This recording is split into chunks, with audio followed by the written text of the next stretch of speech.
Well, good afternoon, everybody, and welcome. My name is Mike Froman. I'm president of the Council on Foreign Relations, and it's great to be able to welcome Janet Yellen, the U.S. Secretary of Treasury, to be here for the Stephen C. Friedheim Symposium on Global Economics. Secretary Yellen is the 78th Treasury Secretary. She's also served as the chairman of the Federal Reserve and as the chair of the White House Council on Economic Advisors. So it's a great honor to have you here. We're also honored to have Steve Friedman here, whose symposium is supported by. Steve is a longtime member of the council, member of the council board, and chair of our investment committee. And so we are very grateful to Steve, not only for his support of his symposium, but for keeping our endowment growing year on year and supporting the activities of the council. This is on the record. What we're going to do is have the secretary give some remarks initially, then she and I will have a conversation for about 30 minutes or so, and then we'll open it up to questions from people here in the audience as well as people who are online. We have about 120 people here and about 250 or so who are participating virtually as well. And with that, let me welcome the Secretary of the Treasury.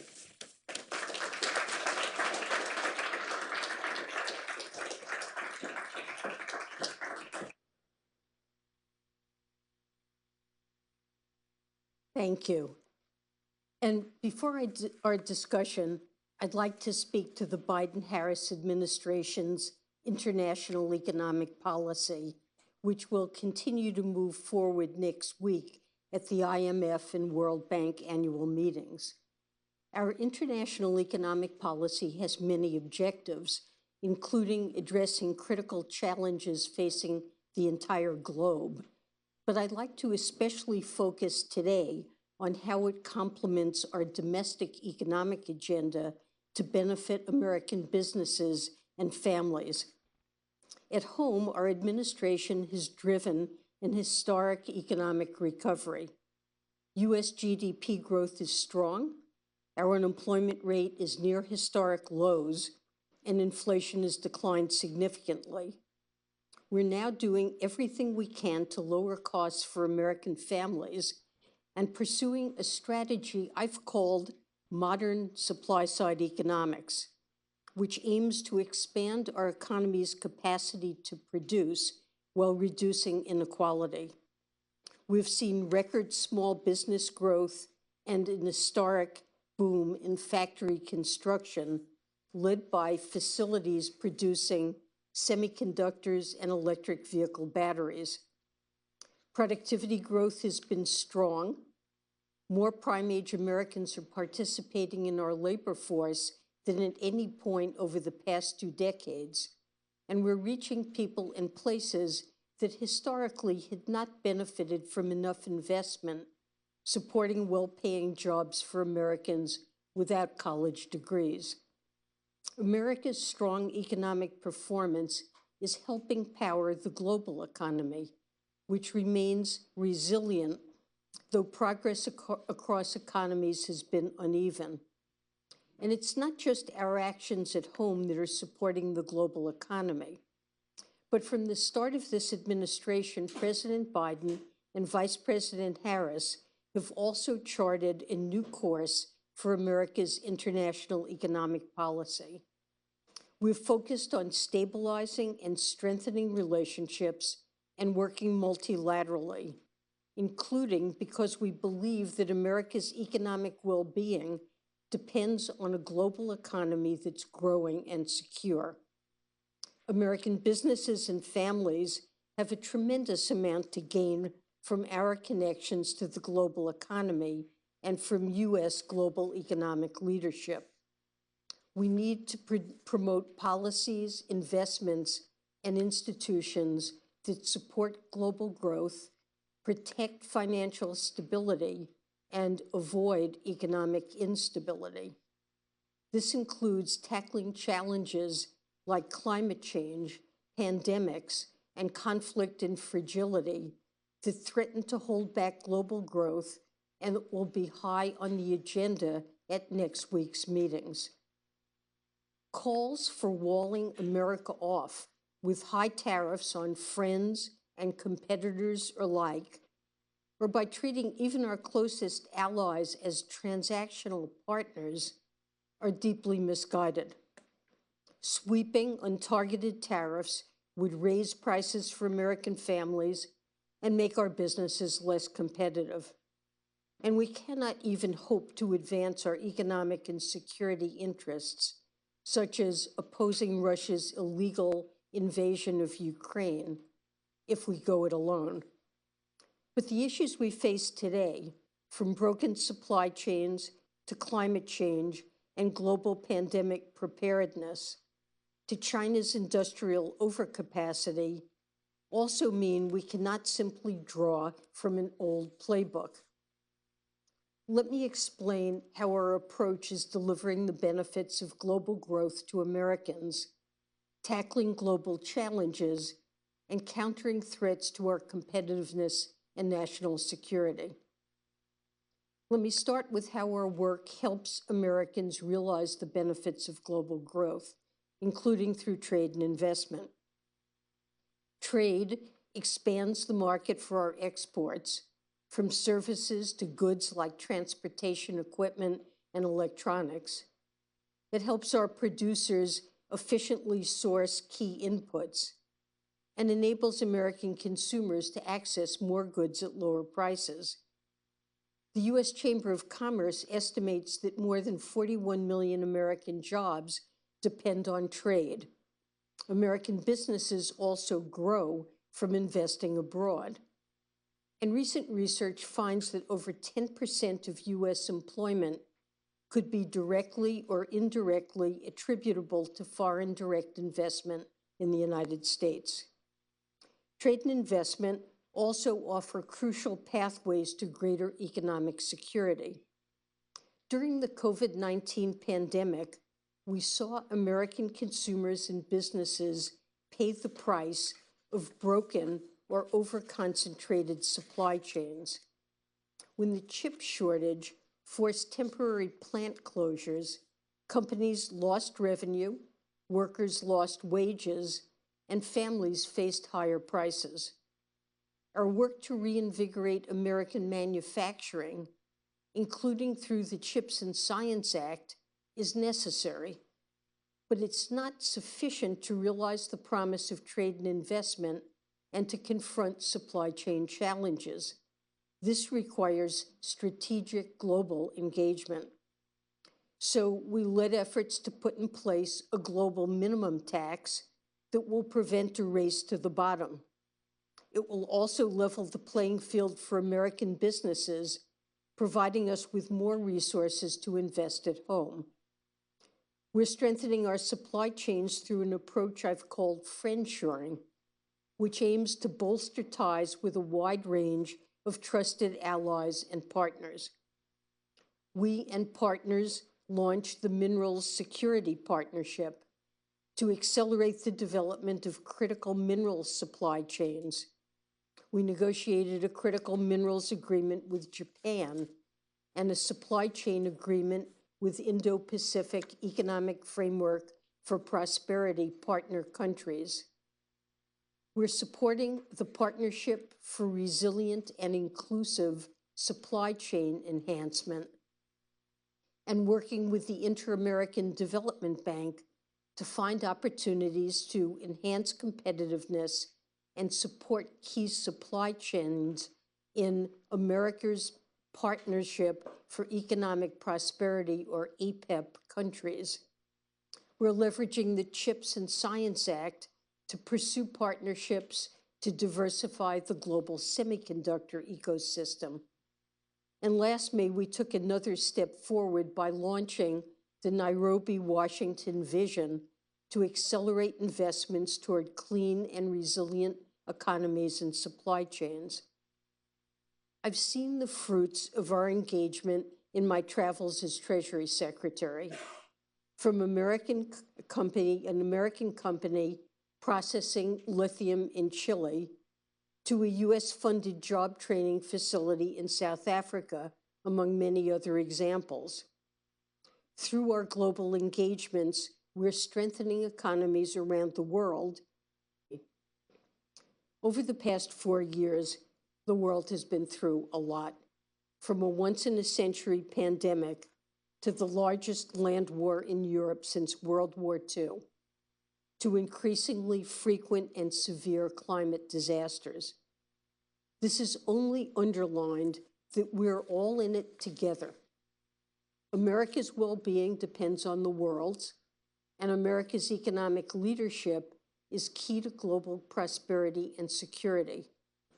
American isolationism and retrenchment will leave all of us worse off.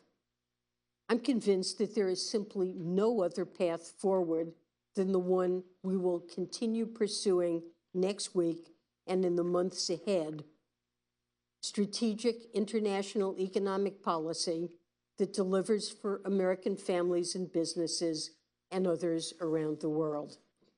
Let me stop there, and I now look forward to our discussion.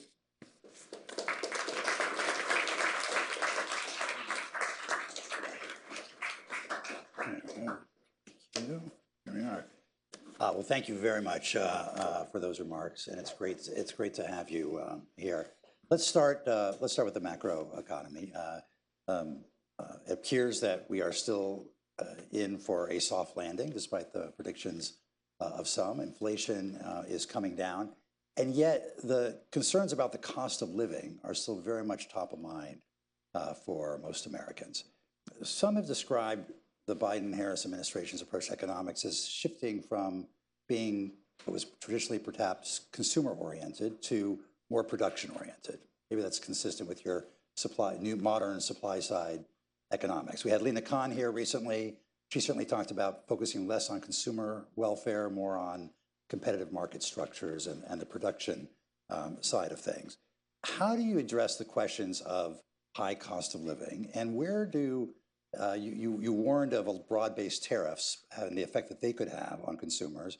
How do you think about the administration's tariff and trade policy in that context? Vice President Harris has criticized the proposal by former President Trump as being a sales tax on the American people, but the administration did not eliminate any of the tariffs that they inherited from the Trump administration, including on non-strategic goods from China. Why not? But do you want to start with the high cost of living? Sure. You can take any of that. So let me just say, American families for a very long time have faced burdens that have raised the cost of living and made aspects of it increasingly unaffordable for middle-class American families.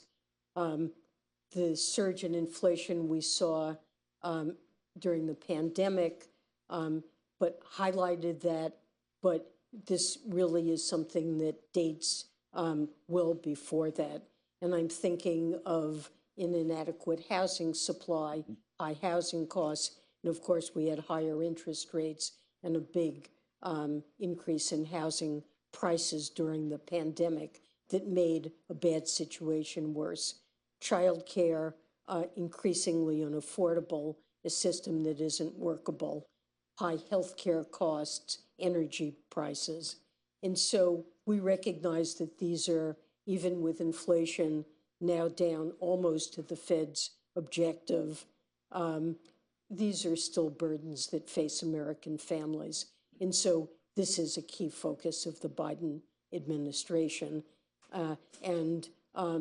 We're working in a whole variety of ways. I think we've had some successes, capping insulin prices, bringing down and stabilizing health insurance costs, getting an agreement to allow Medicare to negotiate drug prices, which saves money for the government and for households. We have proposals, want to work with Congress on housing, and have had a lot of success on energy that will pay off over time. But you asked about tariffs, and so let's talk about how tariffs fit into that. So the idea of broad-based tariffs that I criticized in my remarks, this is not something that the Biden-Harris administration is supportive of at all. And I think the evidence from many research studies over decades is very clear that the burden of tariffs, it does operate like a sales tax. Broad-based high tariffs will raise the cost of the goods that we import and produce in competing goods domestically in the United States. This includes intermediate goods that are critical to domestic firms producing in the United States that will make them less competitive. It will raise the cost of toys and other consumer goods that we really don't produce in meaningful quantities in the United States, and raise the cost of living, particularly for low-income households. And it will diminish our competitiveness and raise inflation. And so I think these are a very bad idea. They would meaningfully raise the cost of living. Now, you mentioned the Biden administration's tariffs. And it is true that President Trump put in place significant tariffs against a pretty wide range of imports from China, and the Biden administration didn't get rid of them.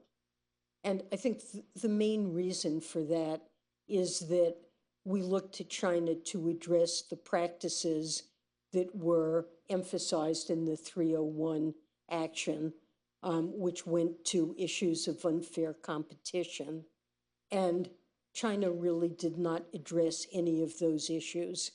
And until China made a meaningful attempt to respond to the 301 unfair trade practices, President Biden felt we should not reward China by lowering the tariffs. So we have put in place some additional tariffs, but it's on a narrow range of goods where we've decided that we want the United States, consciously, sectors like semiconductors, renewables, clean energy, electric vehicles, where we really think it's important for the United States to have some production capacity, partly for supply chain resilience, that we don't want to be completely dependent on China, and partly because these are dynamic sectors where over time production leads to technological changes that reduce costs. We've certainly seen that with renewables, with solar power, with wind, that we'll see technological changes. These industries will promote that over time, and we want to have a presence in it. That doesn't mean that I mentioned friendshoring. It doesn't mean that we're trying to dominate these industries globally or not to work with partners. We have strong partnerships with many countries around the world, and are looking to work with them to enhance supply chain resilience. And in line with this idea of modern supply side economics, the way I see that is over the medium term to promote growth, medium and longer term, one needs to be focused on the supply side of the economy. And traditional supply side economics that I would contrast my modern supply side economics with as an approach is always focused on kind of trickle down economics. Let's give tax breaks to corporations and to the richest individuals and try to stimulate their private investment with the hope it will trickle down through the economy. And I would contrast that with modern supply side economics, which really focuses on a much wider range of investments. Infrastructure, public infrastructure, which was all but ignored in the United States for way too long. To have a competitive economy, we have to promote our infrastructure. Boosting labor supply and creating conditions that enable people to work. This would include something like childcare to boost labor force participation. Training, workforce training is really critical to be able to fill the jobs that are going to be created by these investments in research and development. And the focus has been on this wider range of investments and trying to make them in ways that will bring opportunity to parts of the country that really have been suffering, and really places that lost jobs, I'd say between 1980 and the 2010s, partly because of China's entry into the WTO and our massive imports from China, but also broader forces, including technological change. We want to make sure that the investments that are being promoted go in an equitable way to parts of the country that haven't had the opportunities they should have. And what we're seeing in terms of the early returns on the hundreds of billions of dollars in investment that's been promoted by the CHIPS and Science Act, the Inflation Reduction Act, in clean energy, the investments are going disproportionately to counties with lower than average education, lower than average wages and incomes, and places that really need the good jobs and opportunity. Embedded in this, the Biden administration's approach, particularly to supply chains and China, is the recognition that while efficiency has been sort of the watchword of economics and international economics for a long time, now issues like redundancy and diversification, national security, these are also important values. But everything we do to reduce our dependence on China, on strategic or non-strategic goods, does raise the cost in some way or another. And I guess my question is, you cross the street and go over to the Oval Office and have these conversations.